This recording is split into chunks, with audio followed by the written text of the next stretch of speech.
Bate-papo.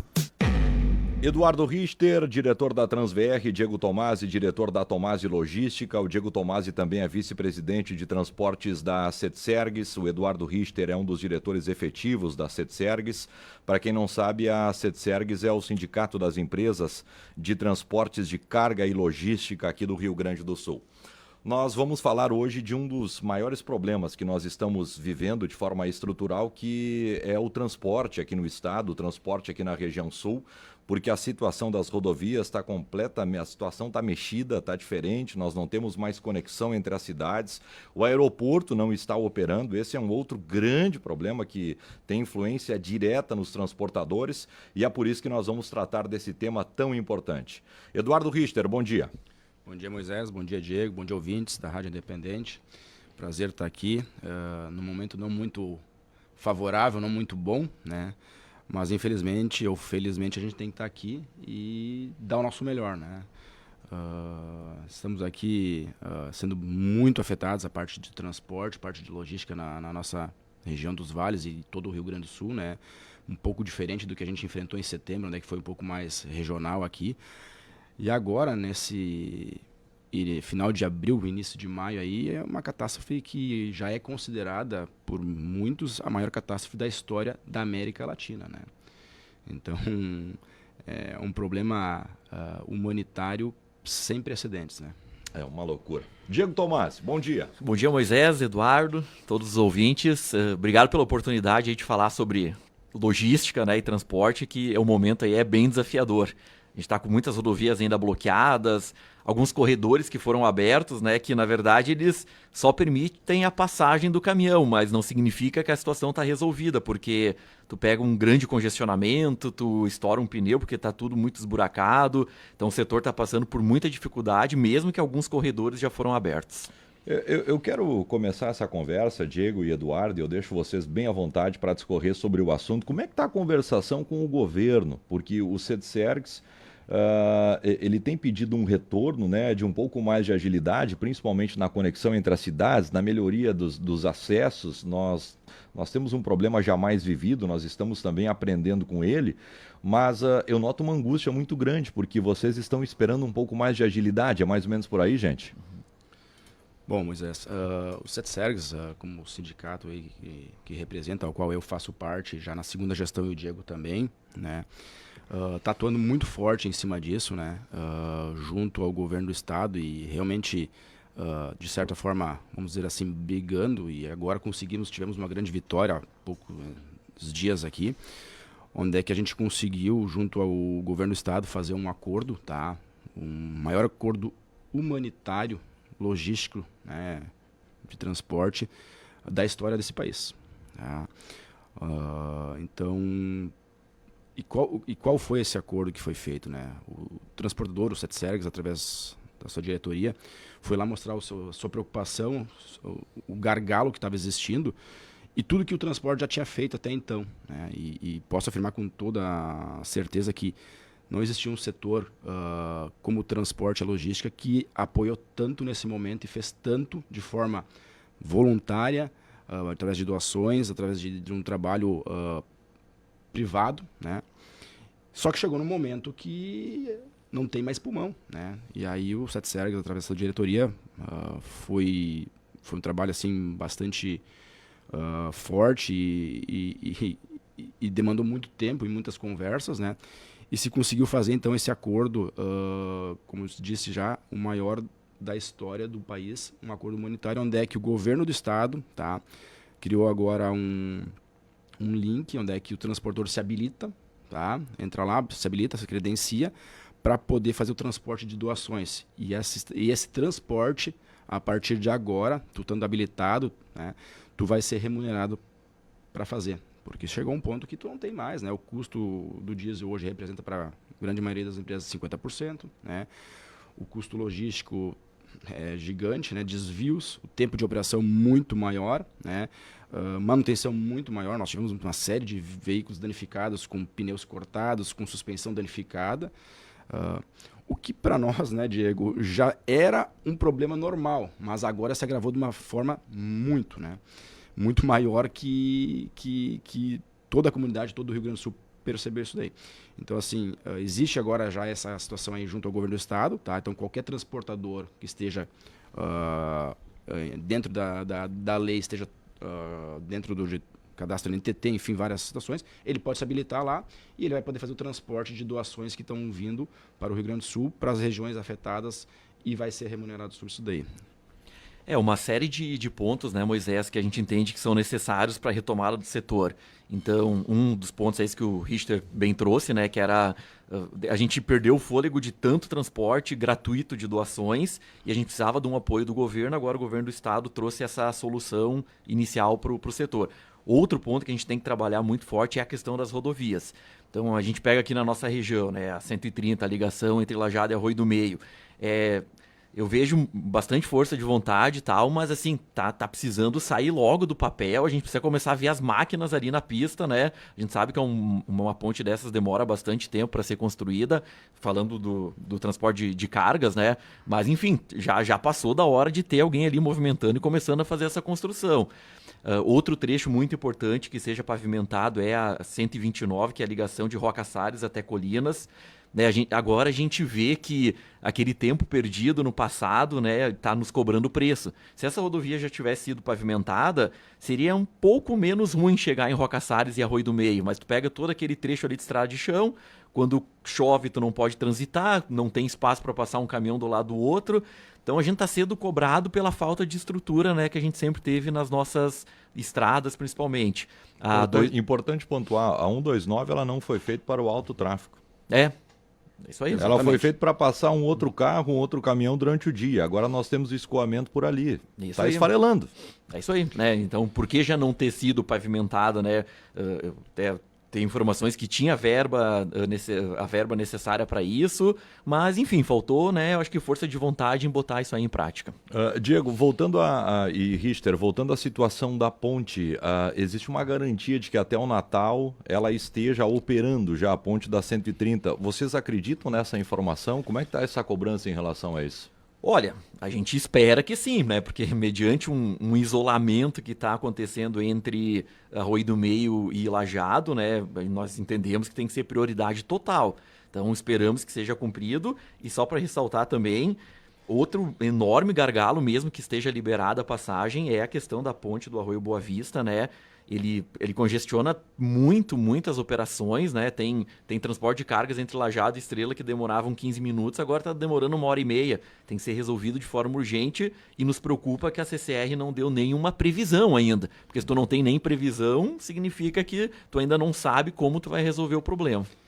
E eu até, na semana passada, eu conversei com o secretário Costela, né? E uma das pautas que eu estive, bati muito forte e conversei com ele, foi a questão realmente da ponte da 130 ali, entre Lajeado e Arroio do Meio, né?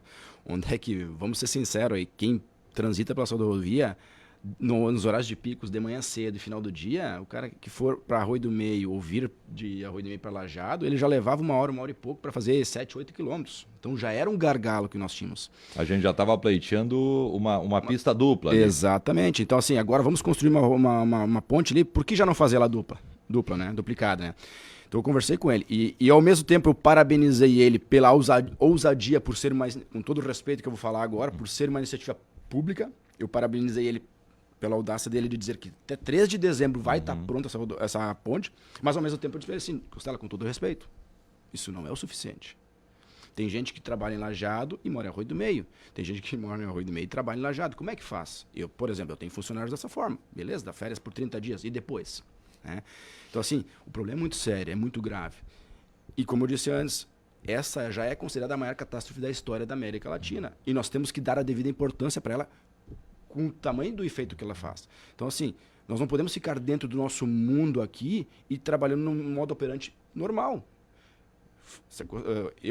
Palavras minhas, Eduardo, um empresário do setor, né, e sendo muito afetado, né, inclusive ontem tínhamos veículo para entregar mercadoria em Arroio do Meio, é uma missão. Né? Eu disse, Costela... Foi por onde daí, Richter? Você sobe a Barra do Fão? Exatamente. Foi por Coqueiro ali. Exatamente, só que tu imagina uma carreta fazendo um trânsito daqueles ali. Né? Então não é um veículo pequeno que vai transitar em qualquer local. Né? Então assim, eu disse para ele, Costela, com todo o respeito, eu disse assim, nós temos que buscar o que tem de mais moderno e mais sofisticado no mundo. Se nós tiver que ir para Israel, tiver que ir para Estados Unidos, tiver que ir para a China, o que for, tem que fazer isso daí. Deixa eu entender de vocês. A ponte do Exército, ela vai atender a demanda que vocês têm num primeiro momento. Claro que o acesso não é tão bom, mas ela atende, é As isso? informações que a gente tem que sim, que passam caminhões de carga, né, nessa ponte aí também. Até 70 toneladas. Até 70 toneladas. Ameniza, sim. Ajudaria muito. Sim, ajudaria. Ajuda, com toda certeza. O problema qual vai ser? Nós já temos um gargalo normal numa rodovia de pista simples, né? Agora nós vamos ter uma rodovia de SIG e PAI, porque ela não vai ter trânsito duplo, né? Sim. Então é um trabalho que vai ter que ser feito muito bem, porque nós temos várias frentes que têm prioridades, vamos dizer assim. O trabalhador que precisa se transitar entre e a logística que precisa acontecer. Né? Sabe, Moisés, eu digo que a logística, a infraestrutura do Rio Grande do Sul, ela regrediu 30 anos. Então, né, tu imagina que há 30 anos a nossa 386 ela não era duplicada, então a gente está com vários trechos em pista simples, não tinha ponte entre Lajeado e Arroio do Meio, a gente está de novo sem essa ponte. Então, assim, a gente regrediu muito e nós precisamos de forma imediata retomar a estrutura que a gente tinha, que já era, como o Eduardo falou, já era insuficiente. A gente tem que cuidar para não se acostumar com, né, liberou aqui um pequeno corredor de pista simples, tá bom assim. Não, a gente precisa dos investimentos novamente. A duplicação da 386, da CCR, né, até Soledade, até Carazinho, ela não pode parar. Ela vai ter que continuar logo ali na frente, porque o gargalo continua nessa rodovia. Pessoal, em relação aos transportadores do estado que foram atingidos, qual é esse percentual? O percentual de transportadores que foram atingidos com veículos em alagamentos, tá? Um pré-estudo que foi feito pela federação, tá? Isso foi um pré-estudo, deixando claro, ele ainda tem que ser aprimorado. Tem muitos transportadores, por exemplo, na região metropolitana, que não tem noção do tamanho do seu prejuízo ainda. Mas a pesquisa não terminou ainda. Exatamente. Hoje, transportadores afetados com alagamentos, tá, diretamente em veículos, são 73% dos transportadores. E daí é pelo menos um caminhão, ou um veículo. Pelo menos um veículo, ou a própria sede, no caso, né? A própria unidade. 73%. E esse mesmo estudo fala, né, Diego, que 93% dos transportadores tiveram prejuízos nas suas operações, com faturamento, com queda, com aumentos de custos, né? E um aumento de custo, assim, até para o ouvinte entender só um pouquinho a dimensão e ver, pegando aqui, estivemos conversando agora fora do ar aqui, eu e o Diego, se você pegar aqui a 386, tá? Lajeado Estrela, onde é que está dando filas enormes, ele fica ali 1 hora e meia para atravessar, dependendo da situação, já teve até situações mais tempos, 4, 5 horas, né? Se você pegar um veículo de grande porte, uma carreta que a gente costuma falar aí, né? Ele vai fazer em velocidade normal de 80 km por hora, uma média nesse trecho ali de 2,5 km de diesel por quilômetro, no caso. Se você pegar um veículo no arranque para ela cai para 0,5, ou seja, nós estamos falando em 5 vezes aumento de custo do diesel nesse período de trânsito. Só para o ouvinte entender o tamanho do problema. Então, assim, às vezes, não, mas a rodovia está liberada e coisa e tal, só está demorando um pouquinho mais de tempo. Sim, o diesel hoje é o nosso principal insumo. Então, só para você entender, e eu estou fazendo uma conta aqui bem de padeiro mesmo. Se eu pegar estando a 80 por hora, tem situações que faz 3, 3,5. Claro, numa média geral vai fazer 2,5, é o que eu estou falando. Mas no arranque para, é 0,5. Então, um tanque que te levava até São Paulo e em Curitiba ele abastece. É isso aí, tem que abastecer de novo. Existe um termo na economia, né, Moisés, que é a tempestade perfeita. Né, quando vários fatores dão errado para um negócio ter muitos problemas. Né? Então, o setor de transporte está sem a infraestrutura, ele aumentou muito o custo, ele reduziu muito o faturamento, porque muitas empresas foram atingidas, e, né, e juntando tudo isso, né, é a tempestade perfeita mesmo. Essa intempérie que a gente teve, né, acabou afetando tudo. Então, o setor, assim, sozinho ele não vai conseguir se recuperar muito rápido. Ele precisa de políticas, de ajuda, de investimento imediato na infraestrutura, de linhas de financiamento subsidiados para poder comprar um novo caminhão em troca daquele que ficou embaixo da água e não tem recuperação. Então é isso que a gente está lutando. Diego e Richter, vocês que são empreendedores experientes do ramo do transporte, um caminhão que fica submerso, totalmente ou parcialmente, qual é o custo para tu recolocar ele em operação? É relativo por marca, tá? Cada marca vai ter os seus custos ali. Mas, assim, dando uma dimensão, fazendo uma conta assim muito a grosso modo, a palavra não é a palavra correta, mas falando, na faixa de 100 mil reais. 100 mil reais para colocar ele em operação de novo. Existe, Moisés, muita tecnologia nesses novos caminhões. Existem os módulos eletrônicos que ele praticamente ele comanda todo o veículo. E esse módulo, quando ele é submerso na água, ele estraga. Daí tu descarta ou tu conserta ele? Normalmente tu descarta e tem que colocar outro, porque é um equipamento eletrônico. Então, digamos assim, todo o hardware, todo o software do caminhão, que tem toda, né, questão ali de segurança, de consumo, de mecânica, hoje ele é todo eletrônico. E não tem seguro para isso? Existe o seguro, mas não é a prática do transportador, porque ele é um seguro muito caro, não, né? Hoje tu fazer um seguro para um caminhão ser atingido por uma enchente, ele custa praticamente um caminhão novo. Então o transportador ele não tem esse costume de fazer o seguro. No radar de vocês não tem transportadores que fazem esse tipo de seguro aqui no Sul? Eu não conheço nenhum. Hoje qualquer transportador acima de 10 caminhões, fica inviável para ele fazer um seguro total do veículo dentro da operação. Abaixo disso, o cara faz por medo, porque afeta muito a operação dele. Acima disso, olha o que eu vou falar, é mais barato perder um caminhão por ano do que tu fazer um seguro do casco do veículo, né?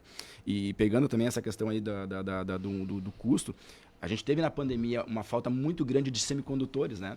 Veículos atrasando a entrega para veículos novos por falta de semicondutores. São esses equipamentos que hoje são danificados. Você vai pegar o motor depois de alagado, você não pode tentar dar partida nele. E não pode nem girar a chave, porque a partir do momento que você girar a chave, você faz toda uma releitura do sistema eletrônico do veículo e aquilo ali vira curto em cima de curto, problema em cima de problema, né? Pior ainda mais, Pior ainda mais, né? Então, assim, já existe um trabalho junto às montadoras, né, as principais montadoras do país, fazendo uma orientação, né, para esses transportadores de não façam qualquer movimento, acione um guincho, coloque um veículo em cima da plataforma e tragam até a concessionária, e aqui na concessionária, na agência, vai ser feito o trabalho para isso aí. Mas aí vai variar, como eu disse, nós podemos falar em 100 mil reais, mas vai ter veículos que pode ser um pouquinho menos, veículos um pouquinho mais, depende do nível de água que chegou nesse veículo, no caso, né? Eduardo e Tomasi, vamos lá. O transportador que mantiver o valor médio do custo do transporte, ele quebra. Infelizmente, sim. Porque ele vai quebrar. A gente tem uma projeção, né? O custo da operação aumentou em torno de 30% aqui dentro do estado. E para se recompor isso, seria necessário o repasse de 25% de aumento no valor dos fretes. Para essas operações mais internas aqui. Então, a gente sabe que é difícil também esse repasse, porque muitas empresas foram atingidas. Mas, infelizmente, é matemática, né? Se tu gasta mais e cobra menos, no final do mês não fecha a conta. Então, é o que eu comentei antes, é a tempestade perfeita. A gente tá, assim, a gente precisa ser muito criativo, a gente precisa pensar em diferentes soluções para passar por esse momento. Mas o transportador gaúcho é resiliente. A gente já passou por pandemia, a gente já passou por crises econômicas. Então, eu acredito assim, que com bastante trabalho, determinação, em soluções criativas, a gente também vai superar esse momento. Num cenário realista, em quanto tempo vocês acham que a situação melhora? Porque voltar ao normal antes do final do ano não tem jeito, não dá para mentir para a nossa audiência aqui. Agora, quando que melhora o cenário? Qual é a projeção de vocês nas conversas que vocês têm tido com o governo? Olha, Moisés, essa é uma pergunta muito boa e ela é meio difícil de ser respondida, né? Porque quando você trabalha com poder público, tem uma série de coisas por trás, editais, enfim, que vão trancando muito, né? Por isso que eu disse, quando eu tive a conversa com o Costello, eu disse, Costello, nós temos que trabalhar com o tamanho do problema que a gente tem hoje, né? Eu lá no início, né, isso de novo, Eduardo, empresário, falando, nós vamos levar 10 anos para voltar à estaca que nós estávamos até o dia 29 de abril, vamos dizer assim, né? Pelo menos, tá? Agora, vamos lá. Isso é realismo com pessimismo, é realismo? É um realismo sem ajuda, né? Puxa vida. Exatamente, né? Mas como o Diego disse, nós somos capazes, o empresariado gaúcho, assim como todo brasileiro, ele é valente, ele sabe sair de alguns abismos ao qual a gente está passando hoje, né? E a gente vai passar por isso, tá? Tenho certeza que a gente vai passar por isso. Agora sim, tá? De novo, com todo respeito, se nós conseguirmos ter um pouquinho mais de ajuda do poder público, evitando a política pura e sim o trabalho humanitário, direcionado à população, direcionado ao empresariado, porque uma coisa tem que deixar claro aqui também, né, Diego, Moisés? Não existe família, não existe casa sem emprego. Então, se a gente não estiver atento ao empresariado, ao setor produtivo, não adianta nós focarmos a energia lá nas casas, na reconstrução das casas, porque vamos reconstruir as casas, ok. Mas e daqui a 1 mês, 2 meses? Como é que essa pessoa vai manter essa casa? Como é que vai manter a sua alimentação se não vamos incentivar, se nós não vamos dar foco também para o empresariado, para a indústria, para o comércio, para a logística, para todo o setor, para o agro, o que for, né? Não, sem citar. Então, precisa ter esse trabalho, tá? Precisa ter o governo federal, o governo estadual, né? Ele precisa ter essa visão que ele precisa fomentar, ele precisa incentivar. E não tem. Vou falar por nós como setor produtivo de logística e transporte, que é o nosso caso, que é o que a gente tem um pouquinho de conhecimento, né? O nosso faturamento de maio, ele não volta mais. Eu não consigo recuperar lá em junho, não consigo recuperar lá em julho, em agosto. Ele não existe mais. As nossas contas estão projetadas para um faturamento X. Quando que foi afetado, Richter? Quantos por cento? Nós chegamos no dia 12 de maio, tá? E falando como minha empresa TransVR, no dia 12 de maio, o nosso faturamento ele chegou a estar em 50,12% abaixo do mesmo período, dia 1º de maio de 2023 ao dia 12 de maio de 2023, versus o dia 1º de 12 de 24. 50,12%. O que era 100 virou 50. Exatamente. Fizemos todo um trabalho em cima disso, a gente fez toda uma interna. Ontem de manhã, tá? A gente já teve uma boa melhora isso aí, mas o nosso faturamento ele estava em 23,36, se não me falha a memória agora, tá? Não pagou a conta. Não paga a conta. Sem contar que eu só estou falando faturamento de um ano versus o outro. Não estou contando nossa projeção, que teria um crescimento, né? Se eu falar isso aí, piora muito mais o cenário ainda, né? Então não paga a conta. Realmente não paga a conta. Não tem como você paga, né? Diego e Richter, muito bom falar com vocês. Nós nem entramos num problema aqui. Os motoristas agora, infelizmente, psicologicamente, eles vão penar, tá? O motorista já trabalha com muita pressão, e isso é normal da profissão, e agora é pior ainda, porque o trajeto que ele demorava 1h30, ele está demorando 3, 4 horas, então psicologicamente ele debilita, e o transportador ainda vai ter que contratar psicólogos, não vai chegar o gestor só, mais um problema aí que vocês terão pela frente. Dentro das cidades também, né? A gente até pede uma conscientização um pouco maior, porque o que a gente está vendo aqui dentro de Lajeado ultimamente, né? É gente atravessando, né, buzinando e não sendo gentil no trânsito. Eu acho que a gente tá vendo o gargalo que tá acontecendo. Aí, né, alguém nervoso ali, atrapalhando o trânsito, vai piorar mais ainda a situação. É verdade. Eduardo Richter, Diego Tomasi, um abraço para vocês. Até uma próxima. Contem com a Rádio Independente, tá? Obrigado. Obrigado, Moisés. Eu só queria, para finalizar aqui rapidinho, tá? O SETSERGS também criou uma campanha, tá? Que é o Move RS, tá? Onde é que faz o incentivo ao uso dos transportadores gaúchos, né? Então, só queria fazer esse apontamento aqui. É uma campanha e ela está nas redes sociais já do SETSERGS. A TransVR já está aderindo, o Tomasi também. E onde é que a gente começa a incentivar o uso de transportadoras do nosso Rio Grande do Sul, né? Então, inclusive, a nossa logomarca da TransVR, ela vai mudar um pouco as cores, ela vai ter as cores da bandeira do Rio Grande do Sul, assim como o próprio slogan do SETSERGS, e demais transportadores já estão começando a aderir. Então, eu preciso falar dessa campanha, que é uma campanha muito importante, que é o Move RS. Tá? Então, uma campanha solidária, humanitária, onde é que ela está auxiliando doações, mas ela também precisa de ajuda, e onde é que o que eu peço que o setor produtivo, a indústria, comércio, tentem, na medida do possível, priorizar as transportadoras do nosso Rio Grande. Que legal, muito obrigado. O Diego Tomasi e o Eduardo Richter conversando com a gente aqui no Panorama, 9h09. A gente vai fazer uma pausa, vem aí o Independente Notícias também aqui na Rádio Independente.